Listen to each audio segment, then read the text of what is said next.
महाकारुणिक तथागत भगवान गौतम बुद्ध जी के चरणों में नमन करते हुए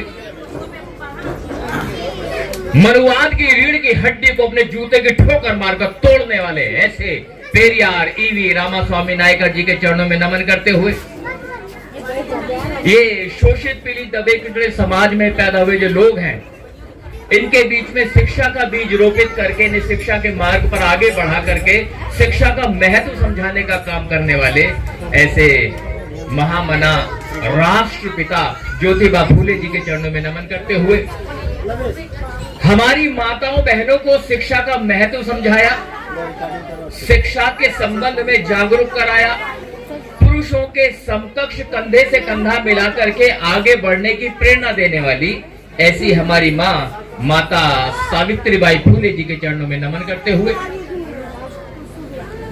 लंदन में जाकर जनरल डायर की छाती में गोली मारकर अपना नाम शहीदों में शुमार कराने वाले सरदार उधम सिंह जी के चरणों में नमन करते हुए ये जो छितरा हुआ समाज है, तेली तमोली खटीक धीमर टूले चमार अहीर महार लुहार कहार हजारों जातियों में बटे हुए समाज को बहुजन समाज नाम की माला में फूलों की तरह सहेज कर रखने का काम करने वाले ऐसे महामना महापरिनिर्वाण प्राप्त मान्यवर साहेब काशीराम जी के चरणों में नमन करते हुए और पूरे विश्व को विश्व का सबसे बड़ा लोकतंत्र देने वाले,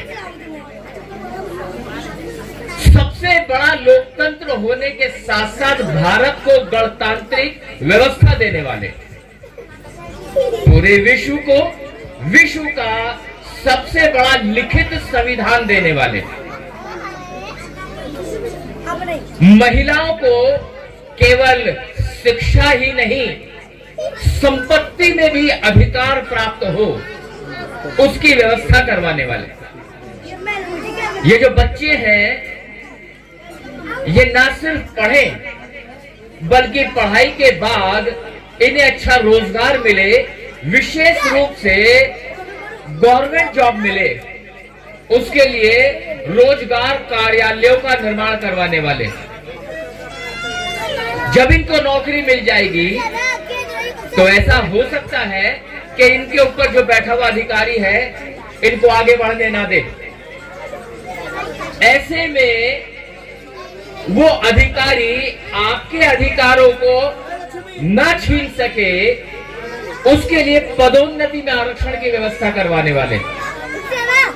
जब आप नौकरी करेंगे तो नौकरी करने के दौरान आप या आपके परिवार के लोग बीमार हो सकते हैं, तो आपके लिए ESI या हेल्थ इंश्योरेंस की व्यवस्था करवाने वाले। वो सारे लोग जो गवर्नमेंट जॉब में जाएंगे उनको स्वास्थ्य सुविधाएं भी फ्री मिलेंगी।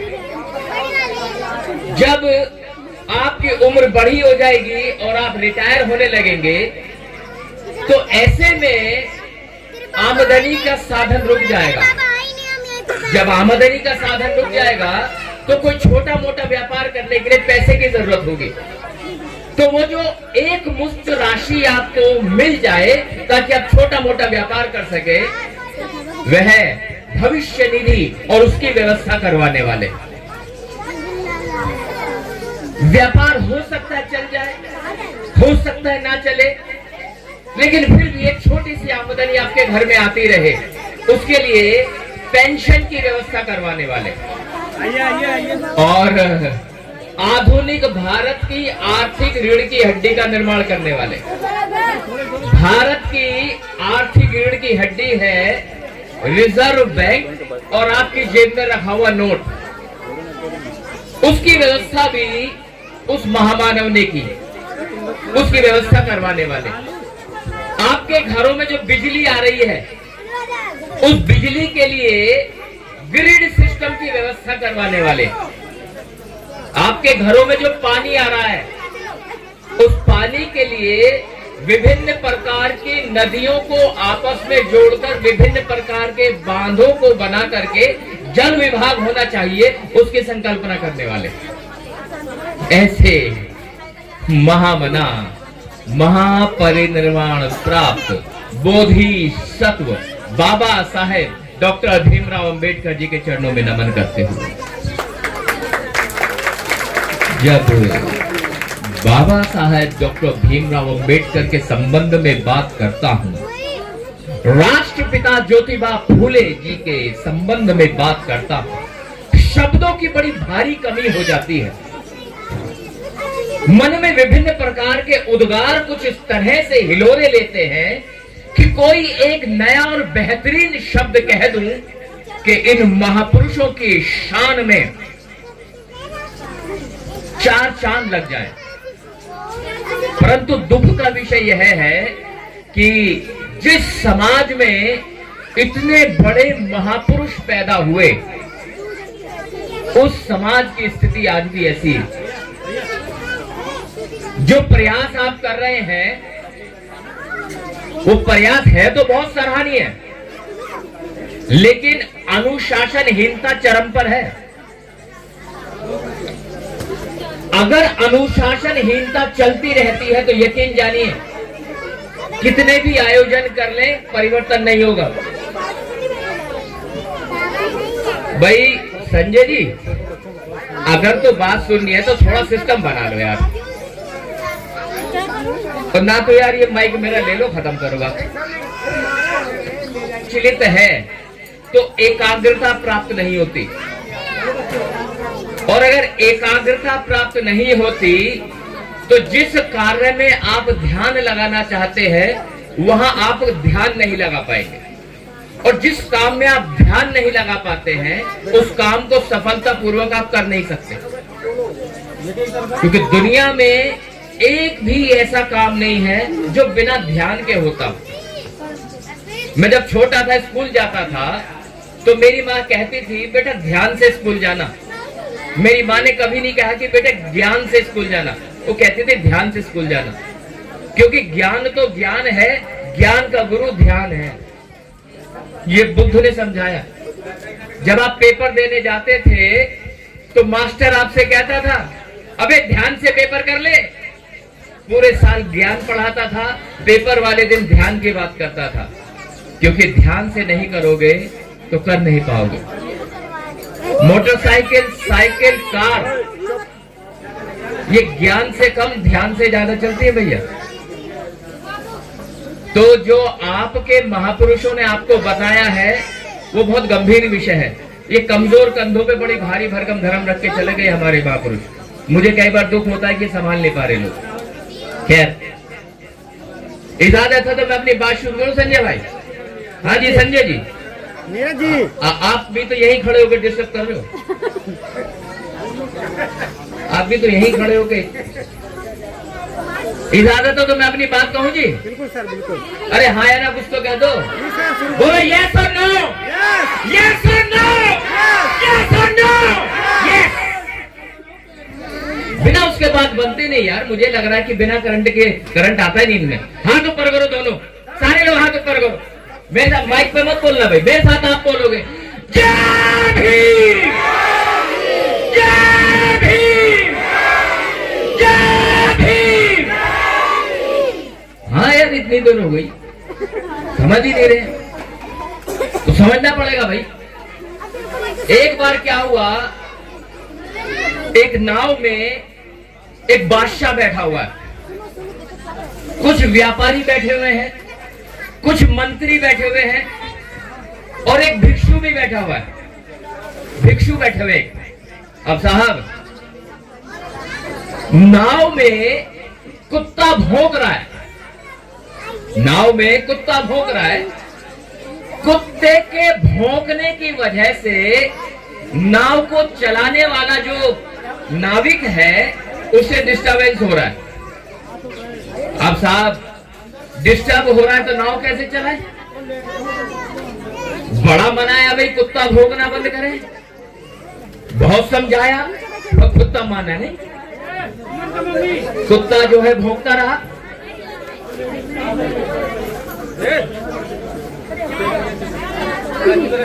बोलिए सर, कंटिन्यू।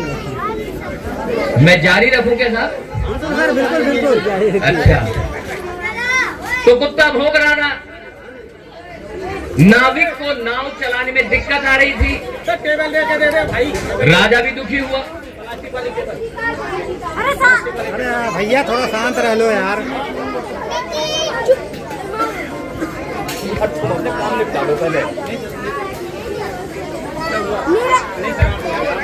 एक राजा बैठा है, बादशाह, उसमें कुछ मंत्री बैठे हुए हैं, कुछ व्यापारी हैं और एक भिक्षु बैठा हुआ है, साथ ही साथ एक कुत्ता भी है। अब कुत्ता बहुत ज्यादा भौंक रहा है। कुत्ते के भौंकने की वजह से नाव चलाने वाले लोग डिस्टर्ब हो रहे हैं। अगर नाविक डिस्टर्ब हो जाएगा तो नाव सही दिशा में नहीं जाएगी और चल नहीं पाएगी, नाव के डूबने की संभावना भी बढ़ जाएगी। ऐसे में राजा ने अपने मंत्रियों से कहा कि भाई जरा से संभालो, कुत्ता बहुत ज्यादा भौंक रहा है। बहुत प्रयास किए गए लेकिन कुत्ते ने भौंकना बंद नहीं किया। राजा को गुस्सा आया, राजा भी विचलित हुआ। फिर राजा के समक्ष बौद्ध भिक्षु जो बैठे थे उन्होंने कहा, हे जहांपना, अगर आप मुझे इजाजत दें तो मैं इस कुत्ते को भीगी बिल्ली बना सकता हूं। तो राजा बड़ा प्रसन्न हुआ, करो साहब करो भाई, ये काम तो बहुत जरूरी है। तो भिक्षु ने कुत्ते को उठाया और पानी में फेंक दिया। जब कुत्ता पानी में गया और हाथ पैर मारने लगा, उसे लगा अब तो जान जाने वाली है, हाथ पैर मारने लगा, तो भिक्षु ने हाथ बढ़ाया और उधर से कुत्ते ने अपना पंजा बढ़ाया तो भिक्षु ने उसे वापस नाव में ले लिया। जब वापस नाव में आ गया तो कुत्ता अब इतनी शांति से बैठा था, इतनी शांति से बैठा था कि वो जैसे पहले कभी भौंक ही नहीं रहा था। तो राजा ने पूछा, यार ऐसे कैसे हो गया? पहले तो बहुत भौंक रहा था, अब ये चुप हो गया। तो भिक्षु ने बताया कि कुत्ता जब तक नाव के अंदर था तो उसे पता ही नहीं था कि नाव की उपयोगिता क्या है, और जब मैंने उसे पानी में फेंक दिया तो उसे पता चला कि पानी का खतरा क्या है। जैसे ही पता चला कि पानी का क्या खतरा है, उसे नाव की उपयोगिता समझ में आ गई, इसीलिए वो शांति से बैठा हुआ है। बात की गहराई को समझ लेना, जिस दिन ये मनुस्मृति ढंग से लागू हो गई ना, उस दिन आपको डॉक्टर अंबेडकर के संविधान की उपयोगिता समझ में आ जाएगी। गलत कहा?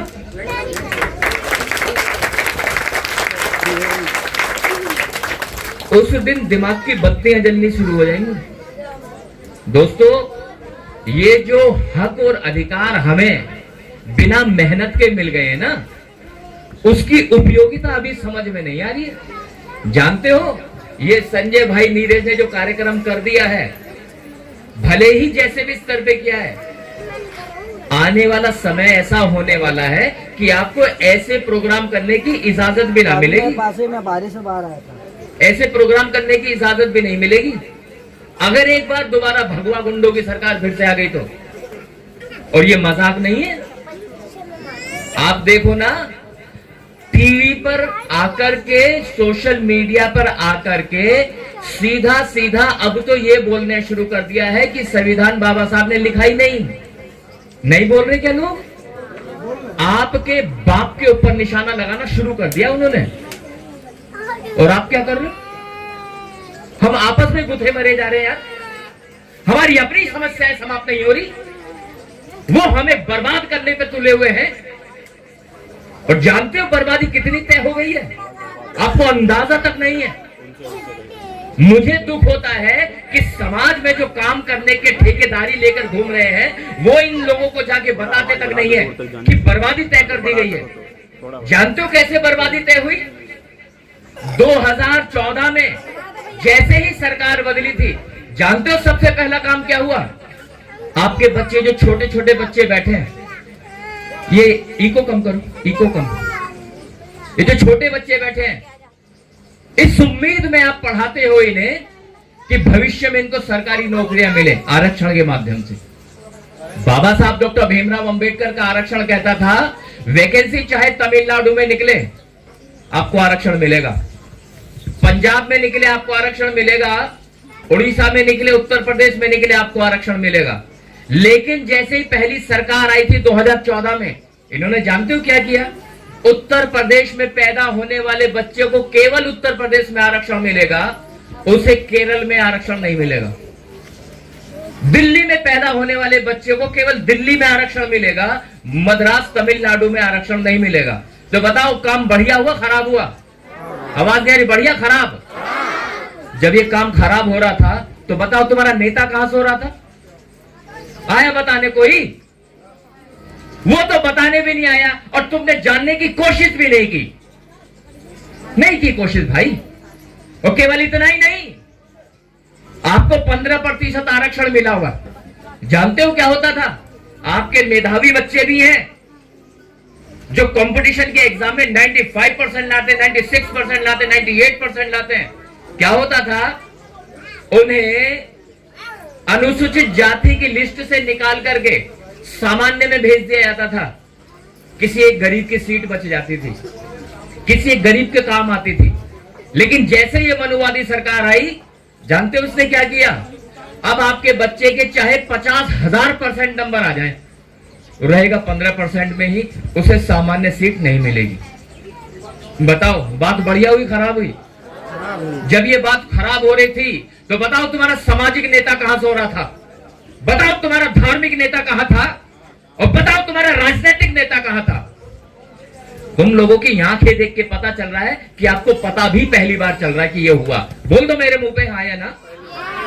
भाई साहब, जिंदगी के 22 साल मिशन में लगाए, आंखों में झांकता हूं तो कलेजे का हाल पता चल जाता है कि किसको कितनी समझ है। और बात केवल यही नहीं रुकी, बात और आगे बढ़ी। जानते हो, अगर भारत का प्रधानमंत्री कोई बात कहे, उसे हल्के में ले सकता हूं मैं, लेकिन अगर भारत का सर्वोच्च न्यायालय कुछ दे दे, कुछ कह दे, हल्के में नहीं लिया जा सकता। क्योंकि प्रधानमंत्री तो नेता बनता है ना, जुमलेबाजी कर सकता है। लेकिन भारत का सर्वोच्च न्यायालय क्या कहता है? ये जो अनुसूचित जाति के लोग हैं, इनको जो आरक्षण मिल रहा है, इसकी समय सीमा तय कर दो। समय सीमा का मतलब समझ रहे हो? एक दिन ऐसा तय करो कि उसके बाद इनको आरक्षण देना बंद। तो बताओ, बढ़िया बात कही सर्वोच्च न्यायालय ने, खराब बात कही? खराब बात कही। जब ये बात खराब हो रही थी, बताओ कौन था तुम्हारा आदमी जो आवाज उठा रहा था? या तुम्हें समझाने आया? कौन था वो जो संसद में आवाज उठा रहा हो आपकी? या कौन था जो विधानसभा में बोल रहा हो? अरे वो तो बोल ही नहीं रहा यार। आप क्या कर रहे थे?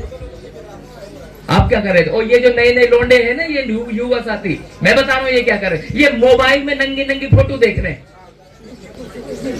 हाँ, यही कर रहे हैं, यही कर रहे हैं लोग। बर्बादी तय हो रही है, लेकिन बर्बादी समझेगा कौन? जंगल में आग लगी हुई है भयंकर रूप से, बहुत भयंकर आग लगी हुई है। जानते हो, एक बार जब जंगल में भयंकर आग लगी तो जंगल के राजा ने एक सभा बुलाई। साथियों, आज ये पूरा जंगल बड़ी ही विकट परिस्थितियों से गुजर रहा है। ये जो जंगल की आग है, ये हमारे वजूद को नष्ट कर देगी। आज अगर हम अपना वजूद बचाना चाहते हैं तो इसके लिए हमें कुछ कड़े कदम उठाने पड़ेंगे। तो बताइए क्या किया जाए? तो किसी जानवर ने कहा कि साहब, इस जलती हुई आग के ऊपर मिट्टी डाली जाए। किसी ने कहा इस जलती हुई आग के ऊपर रेत डाला जाए। किसी ने कहा इस जलती हुई आग के ऊपर पानी डाला जाए। पानी डाला जाए वाला जो उपाय था वो सबने स्वीकार कर लिया। तो सभी जानवरों ने, पशुओं ने, पक्षियों ने अपनी क्षमता के अनुसार पानी लिया और आग पे डालने लगे। एक छोटी सी चिड़िया, गोरैया, कत्थई रंग की होती थी, बहुत छोटी सी चिड़िया, आजकल कम दिखती है, 5G वालों ने सब मार दी। आज भी गांवों में दिख जाती हैं।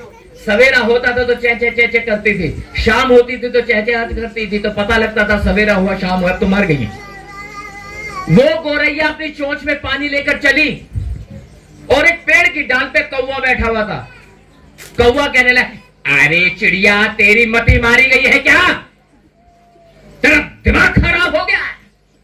तेरा वजूद ही कितना है, तेरी चोंच में पानी आता ही कितना है। अरे आग के पास जाएगी, पंख झुलस जाएंगे, मर जाएगी। मूर्खता मत कर, जा अपने घोंसले में जाकर के आराम कर। ये वाली बात सुनी चिड़िया ने।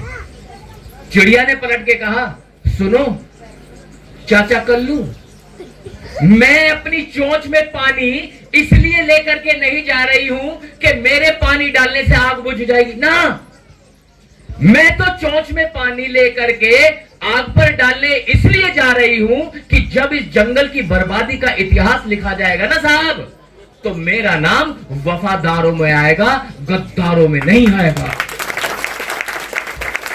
ठीक उसी तरह से ये गाजियाबाद से उड़ के छोटी सी चिड़िया चश्मा लगा के आपके सामने आई है।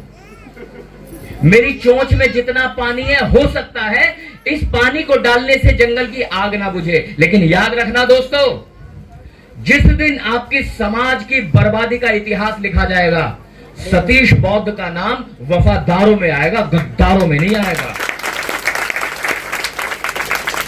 क्योंकि जो टाइम बर्बाद किया ना मोबाइल पे उंगलियां घुमा घुमा के, उसके लिए मुझे काम करना पड़ रहा, जा जाके बताना पड़ रहा। यहां जो मैं देख पा रहा हूं सारे बेचारे मजदूर है, कर्मी है, ये सारे काम करने वाले लोग हैं। जानते हो हुआ क्या है? मनुवादी सरकार ने बाबा साहब के द्वारा लिखे गए संविधान में लिखा था कि केवल 8 घंटे किसी मिल में, किसी फैक्ट्री में, किसी जगह काम लिया जा सकता, केवल 8 घंटे। जानते हो इन्होंने बढ़ा के क्या कर दिया? 12 घंटे। 8 घंटे के बजाय क्या कर दिया? 12 घंटे। बाबा साहब का संविधान कहता है कि 8 घंटे काम करेगा, उससे ज्यादा करेगा तो ओवर टाइम लगेगा, पैसा मिलेगा। सही था ना वो? लेकिन अब उन्होंने 12 घंटे कर दिया, तो बढ़िया कर दिया 12 घंटे। पैसा उतना ही है, काम के घंटे बढ़ा दिए। सच बताना हाँ या ना में, तुम्हें पता थी ये बात? नहीं पता। कहां अंधेरे में जी, दिल्ली में हो यार, और अंधेरे में जी रहे हैं। नरेश जी अंधेरे में जी रहे दिल्ली में, तो बर्बादी तो तय है। लग रहा कि आग लगी है, बोलो आग लगी है नहीं लगी? यस और नो? यस, आग लग रही है। और बात यही नहीं रुकी, बात और आगे बढ़ी। जानते हो बाबा साहब के संविधान के अनुसार क्या था? किसी फैक्ट्री में, किसी मिल में, किसी बहुत बड़ी कंपनी में आप मिल मालिकों से, फैक्ट्री मालिकों से या उद्योगपतियों से बात करना चाहते हो तो आप स्वयं बात नहीं कर सकते, उसके लिए यूनियन की जरूरत होती है। तो यूनियन केवल 7 लोगों से बन जाती थी। Only 7 people has to be there in the union, and you are capable enough to have the conversation with the owners of the factory. Factory के ओनर से आप डिस्कस कर सकते हो with the help of union। 7 लोग चाहिए थे, लेकिन वर्तमान सरकार ने जानते हो क्या कर दिया? 7 लोग नहीं, 51% of the total employees of the factory. एक फैक्ट्री में अगर 1000 लोग काम करते हैं तो 501 लोग तुम्हारी यूनियन में होंगे, तभी तुम उनसे बात कर पाओगे, यूनियन तभी बन पाएगी। कहां 7 और कहां 51%? तो बात बढ़िया हो गई? अरे हाँ या ना बोलो करो, खराब हो गई ना? बताओ जब ये बात खराब हो रही थी तुम्हारा नेता कहां सो रहा था? कहां था नेता तुम्हारा? क्या कर रहा था वो? आवाज उठाई संसद में उसने, आवाज उठाई उसने विधानसभा में, आवाज उठाई है सड़कों पर, करे जाओ जय जय जय जय जय भीम। कुछ नहीं मिलेगा, कुछ नहीं मिलेगा। खोपड़ी लगाओ यार, दिमाग तो लगाना ही पड़ेगा, नहीं तो एक भिक्षु आएगा कुत्ते को पानी में फेंकेगा, फिर कुत्ते को समझ में आ जाएगा। आगे समझ में? ये वही चल रहा है, वो चल रहा है। लेकिन गड़बड़ क्या हो रही है, अभी कुत्ते को ये भी नहीं समझ में आ रहा है कि पानी का भी खतरा है। नाव की उपयोगिता तो तब समझेगा, पानी का खतरा है ये समझाने के लिए मैं आया हूं कि भाई गड़बड़ हो रही है। पर इतनी बात नहीं है, बात और बढ़ रही है। यहीं पे बात खत्म हुई थी तो अच्छी बात थी, बात और बढ़ रही है। आप लोगों के लिए जो नीति बनाई जाती है वो जानते हो कहां बनती है? सेंट्रल सेक्रेटरीट, केंद्रीय सचिवालय। उसमें बैठते हैं सचिव और सह सचिव।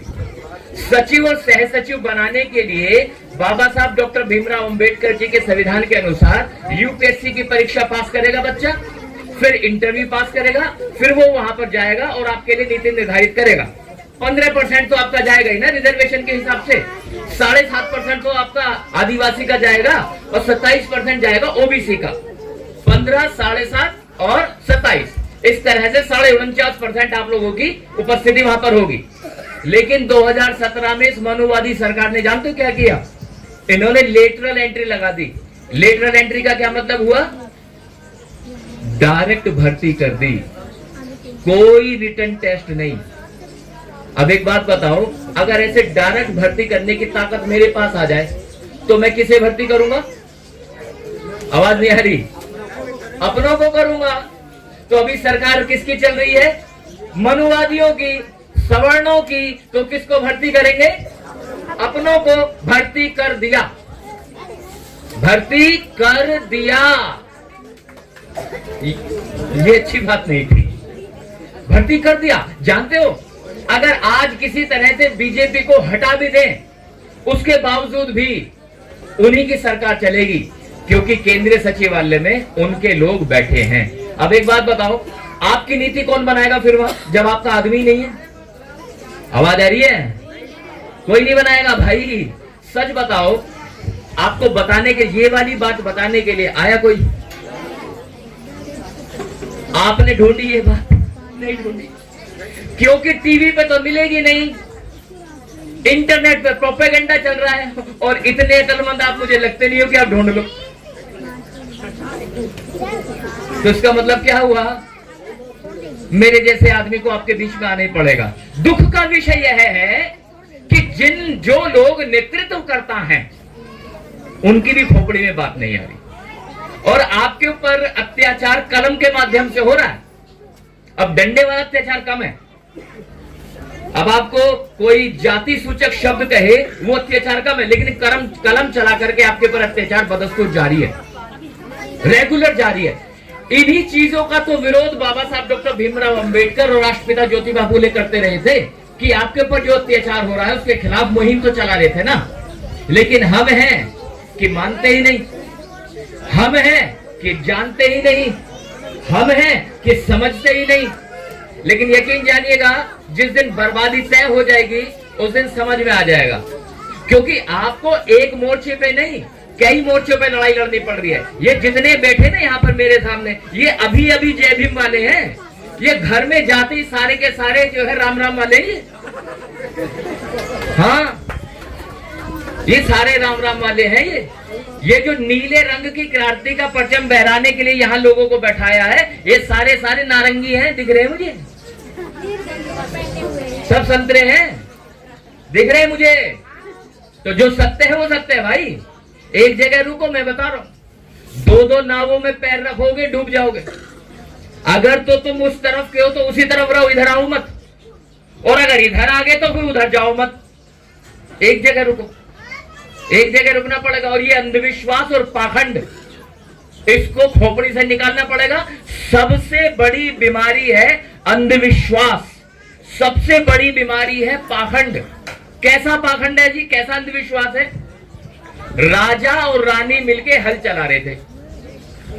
हल इसलिए चला रहे थे, किसी ने ये बता दिया कि तुम्हें बच्चा नहीं हो रहा है, तो बच्चा अगर चाहिए तो तुम जो है हल चलाओ।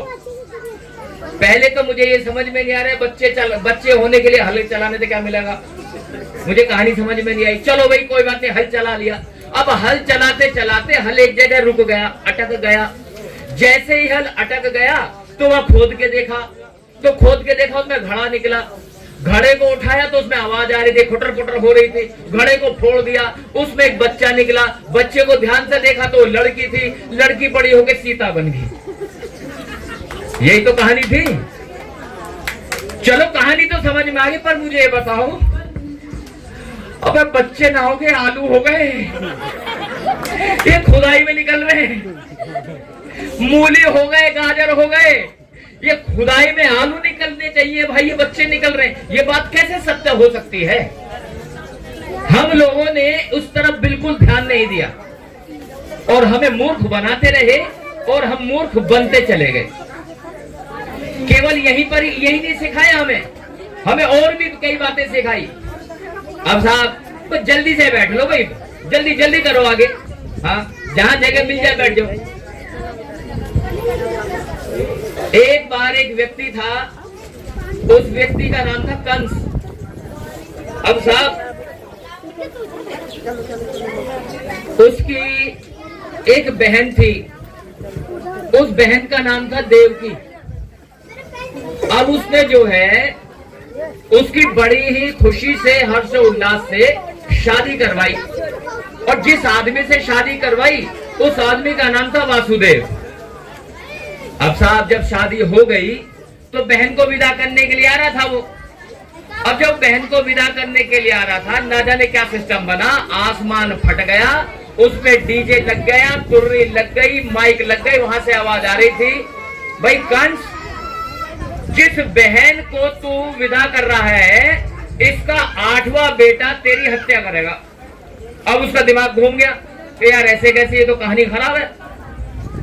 अब उसने जो है निकाली तलवार और देवकी को मारने के लिए चल पड़ा कि ना रहेगा बांस ना कटेगी बांसुरी। अब उधर वासुदेव, ओ भैया, ओ बाबूजी, अरे बड़ी मुश्किल तो ब्याह हुआ, अरे तो रहने दे भैया दे। तो फिर कैसे करेगा रहने दो? तो एक काम कर, तू हमें जेल में डाल दे यार, हमारा जो भी बालक होएगा तुझे देते रहेंगे, तो निपटाता रहिए। तो हाँ, ये बात ठीक है भाई। अब एक बात बताओ, दुनिया का ऐसा कोई जेल है जहां आदमी और औरत को एक साथ बंद किया जाता हो? है कोई ऐसा जेल दुनिया का?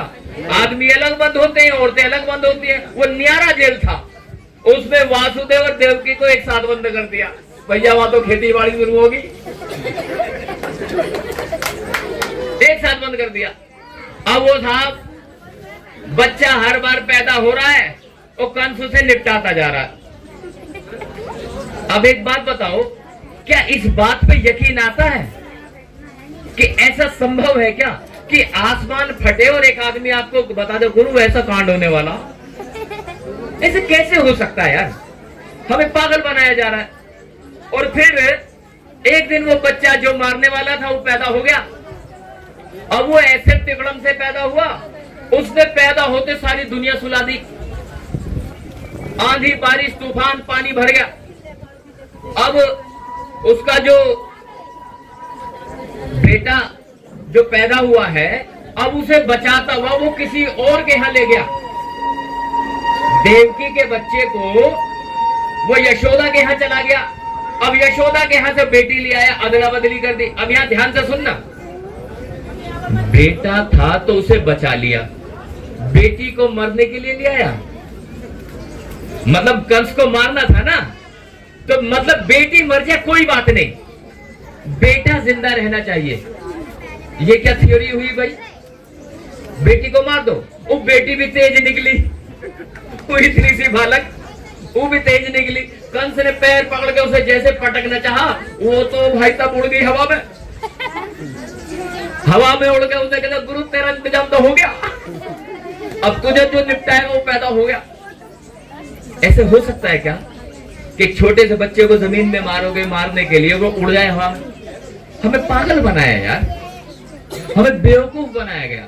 फिर वो जो बच्चा था वो एक दिन बड़ा हो गया, बड़ा हुआ वो। अब बड़ा हुआ तो जो है उसके शौक भी बड़े बड़े थे। अब इस मोहल्ले का क्या नाम है जी? क्या नाम है मोहल्ले का? कीर्ति नगर है जी, कमला नेहरू नगर। अच्छा अच्छा, मुझे अब भी समझ में नहीं आया। चलो, मैं यहाँ पर आया हूँ, अब ईमानदारी से जवाब देना। मैं सतीश बौद्ध, अगर यहाँ नहाती हुई महिलाओं को छुप के देखूं या नहाती हुई महिलाओं के कपड़े उठा के भाग जाऊं, तो बताओ तुम मेरे साथ क्या करोगे? पिटाई कर देंगे। ढंग से नहीं कूट दोगे, है ना? और ढंग से इतना कूट दोगे, इतना सही कर दोगे दिमाग को कि मेरी घरवाली भी कहेगी तू किसका? ऐसे ही कर देगी ना मेरे इंतजाम। लेकिन भाई साहब जो ये काम कर रहा था, उसके नाम का तो ये सारे बैठ के व्रत रख रहे हैं, और बर्फी भी रात को 12 बजे कटे ना कट रही। हाँ, कर रहे हो तो ये अंधविश्वास नहीं है? मतलब अगर वो ये हरकतें कर रहा था वो तो ठीक है, और मेरा मुंह पीटोगे। जो ये हरकतें कर रहा था वही वाला बालक है जिसे बचा के वहां पहुंचा दिया जेल में से।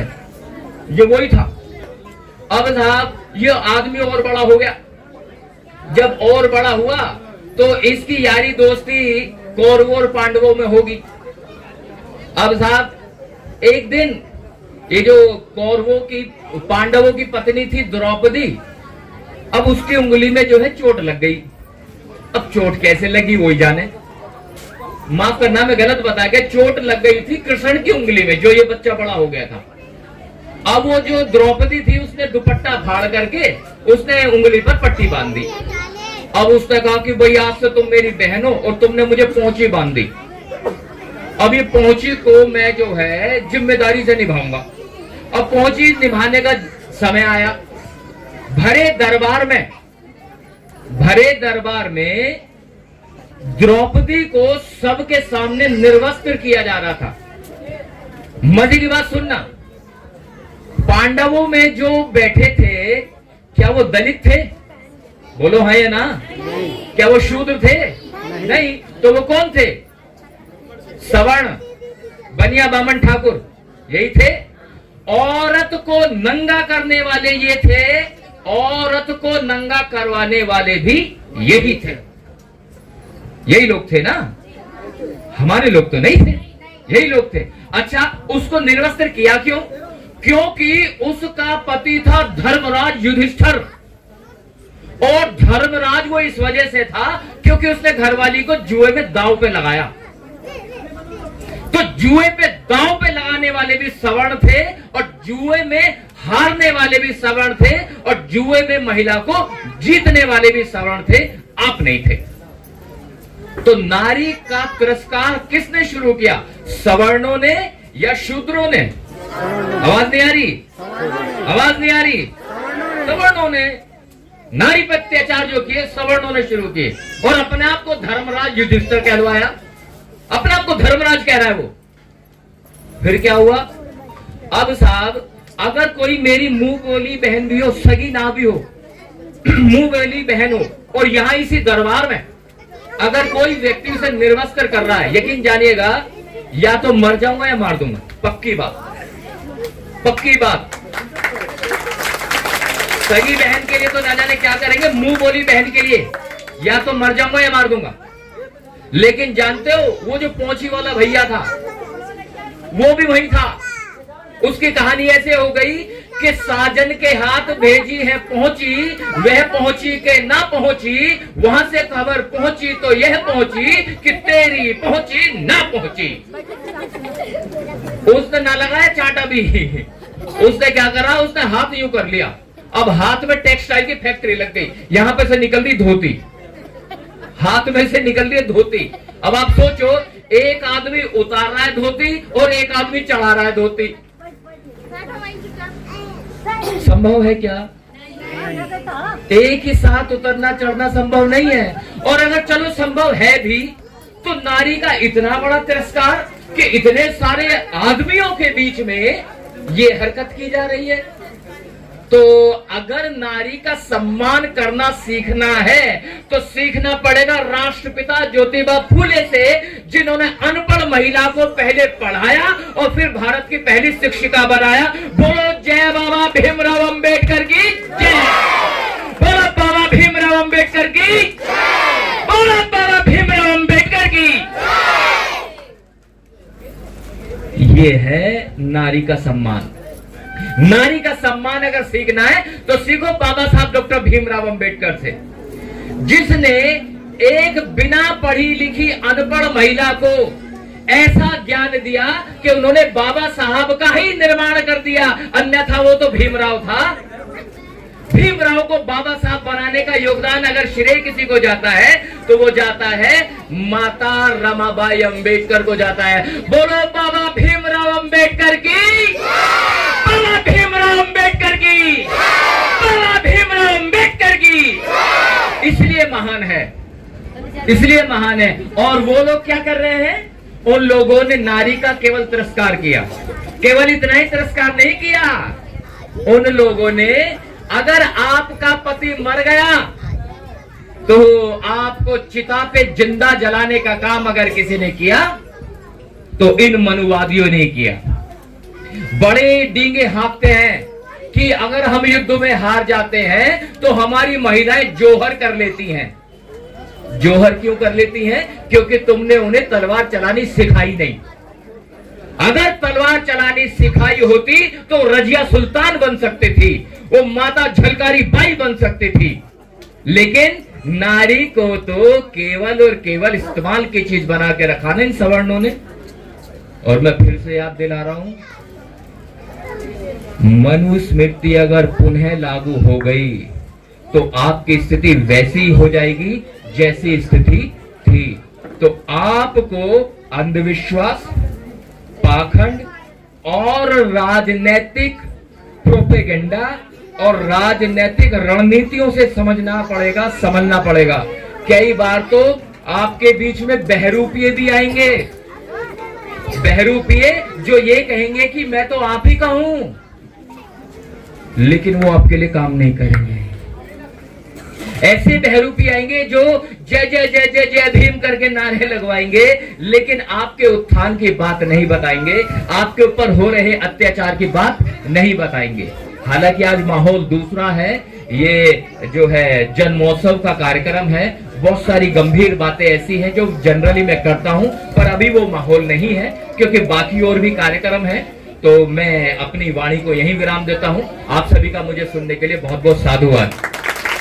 भाई ऐसे नहीं, थोड़ा सा बढ़िया वाला करेंगे। दोनों हाथ ऊपर करो मेरे साथ, दोनों हाथ मेरे साथ बोलेंगे जय भीम।